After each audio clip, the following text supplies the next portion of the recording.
शुक्लाम्बरधरं विष्णुं शशिवर्णं चतुर्भुजं प्रसन्नवदनं ध्यायेत् सर्वविघ्नोपशान्तये व्यासं वसिष्ठनप्तारं शक्तेः पौत्रमकल्मषम् पराशरात्मजं वन्दे शुकतातं तपोनिधिं व्यासाय विष्णुरूपाय व्यासरूपाय विष्णवे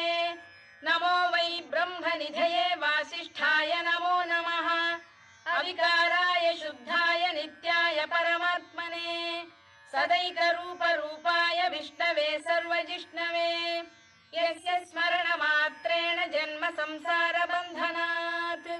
विमुच्यते नमस्तस्मै विष्णवे प्रभविष्णवे ॐ नमो विष्णवे प्रभविष्णवे श्रीवैशम्पायन उवाच श्रुत्वा धर्मानशेषेण पावनानि च सर्व